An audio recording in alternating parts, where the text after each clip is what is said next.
ଆପଣ ଟିକେ ପାଉ ଜୀବନ କରାନ୍ତି ଆଉ ଚାଲ କେତେବେଳେ କରିବେ ଏବେ ଚାଲ ଲୋକ ସକାଳୁ ଆସି ପାରିବେ ବାଗେଇ ଯାଅ ପେଲୁଛ ମୁଁ ପେଲିଲି କ'ଣ ପାଇଁ ଲୋକଙ୍କ ସୁବିଧା ପାଇଁ ନା କ'ଣ କହୁଛନ୍ତି?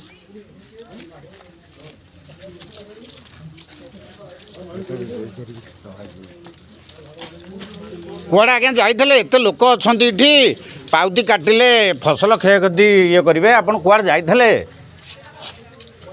କାଲିଠୁ ଭୋକରେ ମରୁଛି, କାଲିଠୁ ଏଠି ଅଛି, କାଲିଠୁ ଏଠି ଅଛି ଯେ କାଲିଠୁ ଅଛି ଯେ ଆପଣ 11ଟା ବେଳକୁ ଗଲେ ଏବେ ମଦ ପିଇ ଆସୁଛନ୍ତି, ଇଏ କ'ଣ କଥା? କିଏ କହିଲା? ତମ ଆକ୍ସନ୍ କହୁଛି ମଦ ପିଇଛ, ତମକୁ ଏବେ ମେଡ଼ିକାଲ ପର୍ଯ୍ୟନ୍ତ ନିଆଯିବ ଟେଷ୍ଟ ପାଇଁ। ସେଟା କିଏ କହିଲା? ତହସିଲଦାର କରିବ, ଏବେ ତହସିଲଦାର ଏଠି ଆସି ପହଞ୍ଚିବେ। ସେଟା କିଏ କହିଲା? କିଏ କହିଲା? ଏ ଲୋକ କାହିଁକି ଏଠି ଶହ ଶହ ଲୋକ ଠିଆ ହେଇଛନ୍ତି? ସରକାର ତମକୁ ଚାକିରି ଦେଇଛନ୍ତି, ଲୋକଙ୍କର ଆମେ କାମ କରିବା। ସରକାର ଦେଇନି। ଦେଇନି? କିଏ ଦେଇଛି? କଲେକ୍ଟର। କଲେକ୍ଟର? କଲେକ୍ଟର ସରକାର ନୁହଁ, କଲେକ୍ଟର ହଉଛି ମଣିଷ। ମଣିଷ? ମଣିଷ ହଉଛି ମୁଁ। ଆରେ ମଣିଷରେ ଏଇଟା ହେଉଛି ଗୋଟେ, ଏଇଟା ଅଫିସ୍ ଆୱାର ଆଜ୍ଞା। ଆଜି ସୋମବାର ଅଫିସ୍ ଆୱାର, ସମୟ ହେଲେ 12ଟା ବେଳ, 1 ବେଳ ହେଲେ ଆପଣ 11ଟା ବେଳକୁ ଯାଇଛନ୍ତି ନୂଆହାଟ, ମଦ ପିଇକିରି ଏବେ ଆସି ପହଞ୍ଚୁଛନ୍ତି ଅଫିସରେ। ଶହ ଶହ ଲୋକ ଖାଲି ପେଟରେ, ସରକାର ତମକୁ ପଇସା ଦଉଛି କିଣିକିରି, ବଜାରଟା ଏଇଠି ଅଛି, ଶାସନ ଅଛି। କେତେ ଶହ ଲୋକ ଏଠି? କେତେ ଶହ ଶହ ଲୋକ? କେତେ ଲୋକ ଗଣିଲ?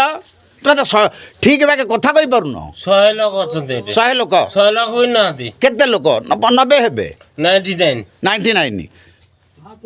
କ'ଣ ଆଉ ତମକୁ କୁହାହବ? ଆଜ୍ଞା ସମସ୍ତେ ଶୁଣୁଥିବେ, ଇଏ ହେଉଛନ୍ତି ବଉଲାଙ୍ଗ ଆରାଇ, ୟାଙ୍କର ପ୍ରଧାନ। ହଁ, ମାର୍ଶାଲ ପ୍ରଧାନ। ସେ ତ କହୁଛନ୍ତି ଏଟା କହିଲେ ବର୍ତ୍ତମାନ ପ୍ରଧାନମନ୍ତ୍ରୀ ହେଇଯିବ। ବାସ୍, ବର୍ତ୍ତମାନ ପ୍ରଧାନମନ୍ତ୍ରୀ ସେ ହେଇଯିବେ। ଆରାଇ ବଉଲାଙ୍ଗ କହୁଛନ୍ତି ହଁ କାଲି ମୋଦି ଯିବେ, ଇଏ ବାବୁ ରହିବେ। ଯେ ଇଏ ଲୋକ ଶୁଣ, ମୁଁ ଛାଡ଼ିବାକୁ ଚାହୁଁନି, ମୋଦି ହେଉଛି ମୋର ବେଷ୍ଟ ଫ୍ରେଣ୍ଡ। ଆଜ୍ଞା ଶୁଣୁଛନ୍ତି ତ, ମୋଦି ତାଙ୍କର ବେଷ୍ଟ ଫ୍ରେଣ୍ଡ। ଇଏ ଲୋକଙ୍କ ଠାରୁ ଫସଲ କ୍ଷୟକ୍ଷତିର ଫର୍ମ ରଖିବା ପରିବର୍ତ୍ତେ, ଆରାଇ ହିସାବରେ ଇଏ କାଟିବା, ଯେଉଁ ପାଉତି କାଟିବା ପରିବର୍ତ୍ତେ ଇଏ ମଦ ଖାଇକିରି ଆସୁଛନ୍ତି 1 ବେଳକୁ, ମାନେ ନୂଆହାଟରୁ। କହୁଛି ଆମେ କହୁଛୁ, ଲୋକ କହୁଛନ୍ତି, ତମ ଆମେ ମାନେ ପବ୍ଲିକ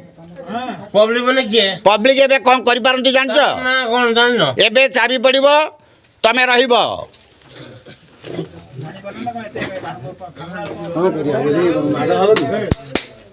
କରିବା